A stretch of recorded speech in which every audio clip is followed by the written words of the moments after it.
नमस्कार. मी कवयित्री आणि लेखिका अर्चना सुतार पाचवड.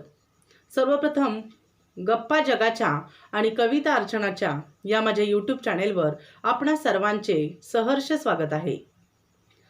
आज आपण तुळशीचा विवाह का करतो, कधीपासून करतो, तुळशी विवाहाचा विधी, साहित्य काय लागते, धार्मिकतेनुसार त्याचे फायदे, तुळशीचे महात्म्य, तुळशी विवाहाच्या संबंधित 2 कथा या व्हिडिओच्या माध्यमातून ऐकणार आणि पाहणार आहोत.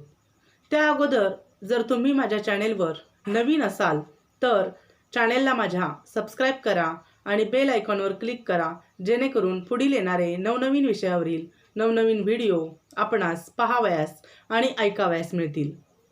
मित्रहो, आपल्या हिंदू धर्मात वर्षभरामध्ये आपण अनेक सण साजरे करत असतो.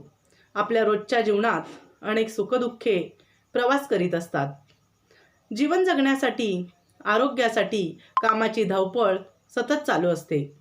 परंतु सणाच्या निमित्ताने आनंद, उत्साह, आप्तेष्ट भेटी, दुःखाचे विस्मरण होते.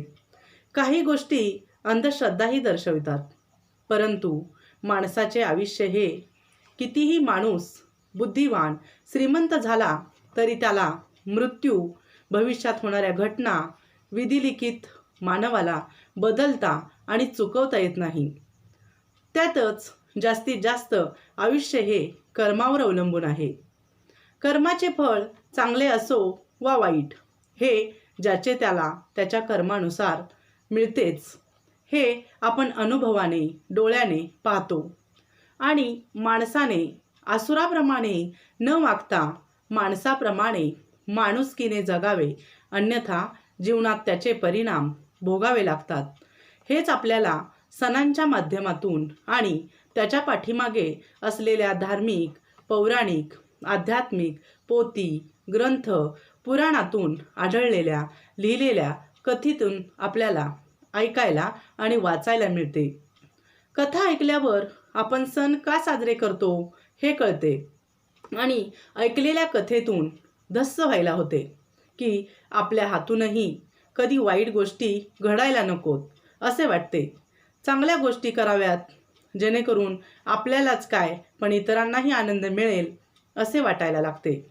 आपले सर्व सण आपुलकी, दया, माया, प्रेम, आनंद, उत्साह निर्माण करत असतात. प्रत्येक सण साजरा करण्यापाठीमागे कथा, कारणे सापडतात. अशाच प्रकारच्या तुळशी विवाहाविषयी आपण समग्र माहिती आज जाणून घेणार आहोत. चला तर मग आपण जाणून घेऊया तुळशी विवाह कधी करतात. बघा, दिवाळी संपली की लगेचच सर्वांना वेध लागतात ते तुळशीच्या लग्नाचे. दिवाळी म्हणजे दिव्यांचा उत्सव. मनातील अंधार दूर करून प्रकाशाकडे वाटचाल करा असा संदेश देणारा, आणि मग ती संपली की लगबग सुरू होते ती तुळशीच्या लग्नाची. तुळशीचा विवाह सोहळा कार्तिक एकादशीपासून पौर्णिमेपर्यंत एखाद्या दिवशी संध्याकाळी करतात, पण मुख्यतः द्वादशीला करतात. कार्तिक शुक्ल एकादशी ते पौर्णिमा असे 5 दिवस ही दिवाळी असते. कार्तिक शुद्ध एकादशी म्हणजे प्रबोधिनी एकादशी होय. अशी श्रद्धा आहे की या दिवशी श्री विष्णू झोपेतून जागे होतात आणि चातुर्मास संपतो. विष्णूच्या या जागृतीचा जो उत्सव करतात त्याला प्रबोध उत्सव असे म्हणतात. हा उत्सव आणि तुलसी विवाह हे दोन्ही उत्सव एकत्रपणाने करण्याची रूढी आहे. तुळशी विवाह हा विष्णूंचा तुळशीशी विवाह लावायचा एक पूजा उत्सव आहे. आता आपण तुळशीचे महात्म्य काय आहे ते जाणून घेऊया. बघा, मानवी जीवनात तुळस या वनस्पतीचे अत्यंत महत्त्व आहे. तुळस ही भारतातील एक पवित्र वनस्पती आहे. रोपटे आहे. हिंदू धर्मामध्ये तुळशीला पापनाशिनी म्हणून अनन्यसाधारण महत्त्व आहे. तुळस ही भारताच्या सर्व प्रांतात उगवणारी वनस्पती आहे. बहुतेक हिंदू धर्मीयांच्या कुटुंबियांच्या अंगणात, घरापुढे, घरापाठीमागे तुळशीचे रोपटे किंवा वृंदावन हे असतेच. तुळस ही लक्ष्मीचे स्वरूप मानले जाते. पूजेच्या साहित्यामध्येही तुळशीला अत्यंत महत्त्वाचे स्थान आहे. तुळशी पत्राशिवाय देव प्रसाद सुद्धा ग्रहण करीत नाहीत असे म्हटले जाते. नवमीचे आणि दशमीचे व्रत पूजा करण्यासाठी तुळस ही शुभ आणि पवित्र मानली जाते. स्नानानंतर तुळशीच्या रोपाला पाणी घालणे आरोग्यासाठी, श्वासासाठी उत्तम मानले जाते. तुळशीमुळे तिच्या आसपासचे वातावरण देखील हवा शुद्धीकरण करते. कारण तुळशीमध्ये कार्बन डायऑक्साईड शोषून घेऊन ऑक्सिजन वायू बाहेर सोडण्याचा गुणधर्म जास्त प्रमाणात आहे. मानवी शरीर किंवा इतर प्राण्यांचे जे शरीर आहे त्याच्यामध्ये निरोगी राहण्यास मदत होते. दारात जर तुळशीचे झाड असेल तर त्या घरामध्ये पिसवा किंवा हिवतापाचे जंतू सहसा शिरकाव करीत नाहीत. सर्दी, ताप, खोकला तसेच बऱ्याच आजारांवर तुळशीच्या पानांचा रस गुणकारी आहे. अशा प्रकारे तुळशीचे जीवनामध्ये अत्यंत महत्त्वाचे स्थान आहे आणि महत्त्व आहे. आता आपण जाणून घेऊया की तुळशी विवाह करण्यापाठीमागची पौराणिक, आध्यात्मिक आणि धार्मिक अशा 2 कथा ज्या पुराण कथेत आपल्याला आढळतात. मग पहिली कथा ऐकूया. माता तुळशीचे खरे नाव वृंदा असे होते. तिचा जन्म राक्षस कुळात झाला होता. परंतु ती प्रभू श्री विष्णूंची परमभक्त होती. वृंदा जेव्हा मोठी झाली तेव्हा तिचा विवाह जालंधर नावाच्या राक्षसावर झाला. जालंधर नावाचा राक्षस चारीकडे खूप उत्पात करीत होता. राक्षस वीर आणि पराक्रमी होता. त्याच्या साहसी वृत्ती पाठीमागे एक मोठे कारण होते.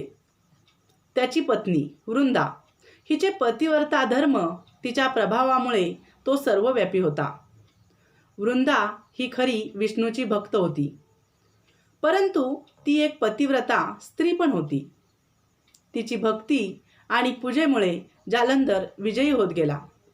त्यामुळे त्याच्या शक्तीचा गर्व, अभिमान वाढतच गेला.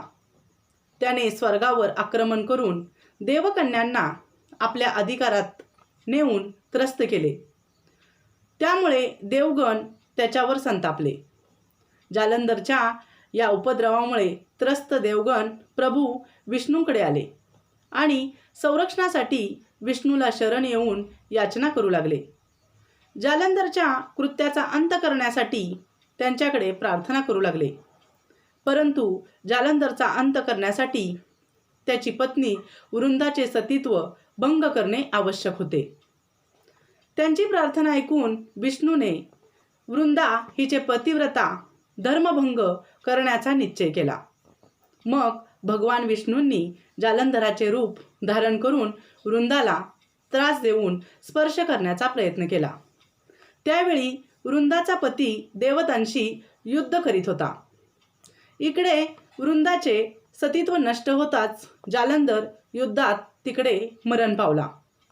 जेव्हा वृंदाचे सतीत्व नष्ट झाले, भंग पावले, जालंधरचे मुंडके तिच्या अंगणात येऊन पडले आणि तेव्हाच भगवान श्री विष्णूंच्या छळाची माहिती तिला समजली. तेव्हा तिने भगवान विष्णूंना सांगितले, हे विष्णू, मी पुराजन्म तुमची आराधना केली आणि तुम्ही माझ्या बाबतीत असे का केले? या प्रश्नाचे उत्तर श्रीहरी देऊ शकले नाहीत. त्यानंतर वृंदाने भगवान विष्णूंना सांगितले की आपण माझ्याशी दगडासारखे वागलात. मी तुम्हाला शाप देते, तुम्ही सुद्धा दगड व्हाल. तिने असे म्हणल्यावर भगवान विष्णू लगेचच दगड झाले आणि तिने भगवान विष्णूंना शाप दिला. जशा प्रकारे तुम्ही मला पतिवियोग दिला आहे तशाच प्रकारे तुमच्याही पत्नीचा छळपूर्वक हरण होईल आणि स्त्रीवियोग सहन करून तुम्हालाही मृत्यूलोकात जन्म घ्यावा लागेल. भगवान विष्णूंचे दगडात रूपांतर झाल्यावर सृष्टीचे संतुलन बिघडायला चालू झाले. तेव्हा देवतांनी वृंदाकडे याचना केली की तुझा शाप माघारी घे. भगवान विष्णू पण वृंदाच्या शापाने लज्जित झाले आणि मग वृंदाने भगवान विष्णूला क्षमा केली. भगवान विष्णूने शापमुक्त झाल्यावर वृंदा जालंधर बरोबर त्या जागेवर सती गेली. वृंदाच्या सती गेलेल्या जागेवर एक झाड उगवले. त्याला भगवान विष्णूंनी तुळस असे नाव दिले आणि वरदान दिले की तुळशीविना मी कुठल्याच प्रसादाचे ग्रहण करणार नाही आणि माझ्या शाळीग्राम रूपासोबत माझे तुळशीबरोबर लग्न होईल. जे लोक या तिथीला तुळस आणि शाळीग्रामचा विवाह लावतील त्यांना सुख समृद्धी प्राप्ती होईल. वृंदाच्या शापानेच श्रीरामांनी अयोध्येत जन्म घेतला आणि त्यांना पण सीतावियोग सहन करावा लागला होता असे मानले जाते. देव्हाऱ्यात जो एक दगड रूपात आहे त्याचेच नाव शाळीग्राम आहे. विष्णू वृंदाला त्यावेळी म्हणाले होते की हे वृंदा, तुझ्या सतीत्वाचे फळ म्हणून तू तुळस बनून माझ्यासोबत राहशील. माझ्यासोबत तुझा विवाह लावणाऱ्यांना पुण्य लागेल. तेव्हापासून तुळशी विना शाळीग्राम किंवा विष्णूची पूजा अपुरी मानली जाते. शाळीग्राम आणि तुळशीचा विवाह प्रभू विष्णू आणि महालक्ष्मीच्या विवाहाचे प्रतिकात्मक विवाह मानला जातो. आता आपण तुळशी विवाहाचीच दुसरी कथा ऐकूया. कांची नगरीत कणक नावाचा एक राजा होता. त्याला नवसाने एक मुलगी झाली. तिचे नाव किशोरी ठेवण्यात आले. तिची पत्रिका पाहून ज्योतिषाने सांगितले की जो या किशोरीशी विवाह करेल त्याच्या अंगावर वीज पडून त्याचा मृत्यू होईल. एका ब्राह्मणाने किशोरीला द्वादशाक्षरी विष्णू मंत्र सांगितला आणि त्या मंत्राचा जप करावा, तुळशीची पूजा करावी आणि कार्तिक शुद्ध नवमीला विष्णूशी विवाह लावावा हे व्रत करण्यास सांगितले. व्रताप्रमाणे ती सर्व व्रताचे पालन करू लागली. एकदा एका गंध्यानं तिला पाहिलं व तो तिच्यावर मोहित झाला. एका माळिनीच्या मदतीने त्याने स्त्रीवेश धारण करून त्या माळिनीबरोबर त्या किशोरीकडे आला. ती माळीन म्हणाली, ही माझी मुलगी आहे. फुलांची रचना करण्यात ती तरबेज आहे. तुला देवासाठी नाना प्रकारच्या रचना करून तुला ती देत जाईल. गंध्या किशोरीकडे दासी म्हणून राहू लागला. कांची राजाचा पुत्र मुकुंद हा सुद्धा किशोरीवर मोहित झाला. तो सूर्याची खूप उपासना करायचा. सूर्याने स्वप्नात दृष्टांत देऊन त्याला सांगितले की तू किशोरीचा नाद सोडून दे. तिच्याशी विवाह करण्याचा खेळ हा वीज पडून तुझ्या मृत्यूला कारणीभूत होईल. मुकुंद सूर्याला म्हणाला, तुझ्यासारख्या देवाला तिचं वैधव्य टाळता येईल. किशोरी जर मला लाभली नाही तर मी अन्न पाणी वर्ज करून मरून जाईल. सूर्याने किशोरीच्या वडिलांना दृष्टांत देऊन सांगितले की राजपुत्र मुकुंदाला तू आपली मुलगी दे. कनक राजाला हा विवाह मान्य करणं भाग पडलं. कार्तिक द्वादशी ही लग्नाची तिथी ठरली. गंध्याला हे सर्व कळलं. तो खूप दुःखी झाला व त्याने ठरवलं की लग्न मंडपात जाण्याआधी तिचा हात धरायचा. त्याचवेळी विजा जोरात कडाडल्या. किशोरीही भांबावून गेली. ती बाहेर आली. गंध्याने तिचा हात धरला. अगदी त्याच क्षणी गंध्याच्या डोक्यावर वीज कोसळली आणि त्याचा मृत्यू झाला. नंतर राजपुत्र मुकुंद यांच्याशी तिचा विवाह झाला. अशा प्रकारे तुळशी व्रताच्या प्रभावाने किशोरीचं वैधव्य टळलं असे आख्यायिकेत पौराणिक कथेत तुळशी व्रत तुळशी विवाह करण्याच्या पाठीमागचे कारण सांगितले आहे. आता आपण पाहूया, जाणून घेऊया की तुळशी विवाह का केला जातो. देवउठणी एकादशीच्या अगोदर आदल्या दिवशी तुळशी विवाहाचे आयोजन केले जाते. त्याच्यानंतर सर्वत्र शुभ विवाहाच्या तारखा काढल्या जातात. कारण देवउठणी शुक्ल पक्षातील द्वादशी तिथीला तुळशीचा विवाह होतो. तुळशीचे भगवान शाळीग्रामशी म्हणजेच श्री विष्णूंशी विवाह करण्याची प्रथा आहे. त्यांचा विवाह हिंदू धर्मीयांत घरोघरी लावून दिल्यानंतर लक्ष्मी आणि विष्णू प्रसन्न होतात असे मानले जाते. कारण तुळशीचे, लक्ष्मीचे आणि शाळीग्रामचे, विष्णूचे रूप घेतले आहे. तुळस आणि शाळीग्रामचा विवाह लावल्यानंतर घरात समृद्धी आणि सुख नांदते. म्हणूनच सनातनी हिंदू धर्मात तुळशी विवाह करण्याची परंपरा आहे. म्हणले जाते की तुळशी आणि शाळीग्रामचा विवाह लावल्याने माता लक्ष्मी आणि भगवान विष्णू प्रसन्न होऊन त्यांच्या कृपेने धन, वैभव, सुख, समृद्धी घरात येते आणि स्त्रियांची मनोकामनाही पूर्ण होते असे मानले जाते. धार्मिक मान्यतेनुसार तुळशी विवाह केल्याने 1000 अश्वमेध यज्ञ व्यक्तीला 1000 अश्वमेध यज्ञास समान असतो. त्यानुसार फलप्राप्तीही होते. कन्यादानाचे फळ प्राप्त होते. तुळशी विवाहाचे आयोजन वधूवरांचे जसे लग्न केले जाते तसे केले जाते. आता आपण तुळशी विवाहाचा विधी, त्याचे नियोजन कशा प्रकारे करतात हे पाहूया. दिवाळी झाल्यानंतर दरवर्षी तुळशीचे लग्न थाटामाटात हिंदू धर्मीयांमध्ये घरोघरी जमेल त्यांना कार्तिक एकादशीपासून पौर्णिमेपर्यंतच्या कोणत्याही एका दिवशी संध्याकाळी लावण्यात येते, पण मुख्यतः द्वादशीला करतात. तुलसी विवाहानंतरच सर्व लग्न कार्य ठरवण्यासाठी, लग्ने करण्यासाठी तिथी योग्य असतात असे मानले जाते. तुळशी विवाह झाले की हिंदू धर्मीयांच्यात मुलामुलींचे विवाहास सुरुवात होते. तसेच मुंडन, बारसे, शुभ कार्यासही सुरुवात होते. तुलसी विवाह केल्याने कन्यादानाचे फळ प्राप्त होते आणि पुण्यही मिळते अशी मान्यता आहे. तुळशीचा विवाह लावण्यासाठी अगोदर चर्चा होऊन आदल्या दिवशीच तुळशी वृंदावनाला रंगरंगोटी करून सजवून सुशोभित करतात. मग तुळशी विवाहाच्या दिवशी गावाकडे अंगण शेणाने सारवतात किंवा सिमेंट कॉन्क्रीटचे घर अंगण असेल तर झाडून स्वच्छ करतात.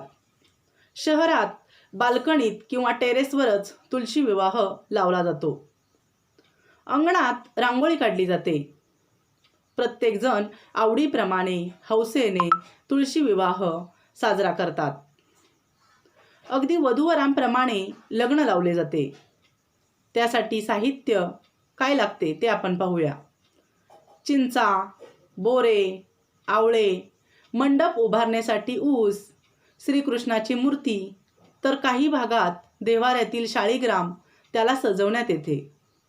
धूप, दिवा, उदबत्ती, फुलांच्या माळा, फुलांचे हार, मंगळसूत्र, बांगड्या, कुंकवाचा करंड, कापसाचे वस्त्र, हळद, कुंकू, लाल रंगाचे वस्त्र, नथ, ओटी भरण्यासाठी खण नारळ, तांदूळ, सुपारी, खारीक, बदाम, जोडवी, मध, पंचामृत, दूध, तीळ, काही ठिकाणी पेरू, कोथिंबीर, मनुका, रताळी, शिंगाडे, मुळा असेही घेतात.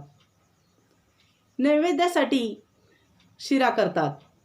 तसेच दिवाळीचे सर्व पदार्थही पुन्हा करतात. दारांनाही तोरणे लावली जातात. हे लग्न कोणी घरगुती लावतात तर काही जण ब्राह्मणांना बोलावून ब्राह्मणाकडून लग्न लावून घेतात. शेजाऱ्यांना, पाहुण्यांना, मित्र, नातेवाईकांना वराडी म्हणून लग्नाला बोलवतात. तुळशीला अगदी नवरीप्रमाणे नथ, बांगड्या घालून सजवतात. लग्नाच्या अगोदर विष्णूच्या मूर्तीला किंवा त्याचेच रूप असलेल्या श्रीकृष्णाच्या मूर्तीला किंवा शाळीग्रामला आणि तुळशीला हळद लावतात. काही जण तुळशीला अंग भरून नऊवारी किंवा नुसती साडी तरी नेसवतात. खणा नारळाने तिची ओटी भरतात. लाल वस्त्र तिला अर्पण करतात. तुळशीची गौरीप्रमाणे पूजा करतात. तुळशीला नवरीसारखं पूर्ण नटवलं जातं. लग्न लावताना प्रथम गणेशाची पूजा केली जाते. मग लग्न लावताना अंतरपाट दोघांच्या मध्ये धरतात. सर्वांना अक्षता टाकायला देतात. मंगलाष्टका म्हणून लग्न लावले जाते. लग्न झाल्यावर मंगळसूत्र तुळशीला घालतात. कुंडीत चिंचा, बोरे, आवळे टाकतात. मग पाया पडतात. नंतर काही जण फटाकडेही लावतात. विधी पार पडल्यावर आप्तेष्ट मिळून भोजन केले जाते. नैवेद्य तुळस आणि कृष्णाच्या मूर्तीला शाळीग्रामला दाखवला जातो. श्रद्धा भक्तीने हा विवाह पार पाडावा म्हणजे भगवान श्री विष्णू आणि माता लक्ष्मी आपल्यावर प्रसन्न होते असे मानले जाते. अशा प्रकारे पूर्णतः आध्यात्मिक पौराणिक कथांचा अभ्यास करून आपणासमोर तुळशी विवाहाची संपूर्ण माहिती मी मांडण्याचा प्रयत्न केला आहे. आपणास जर आवडली तर नक्कीच कमेंट बॉक्समध्ये मला लिहून पाठवा. धन्यवाद.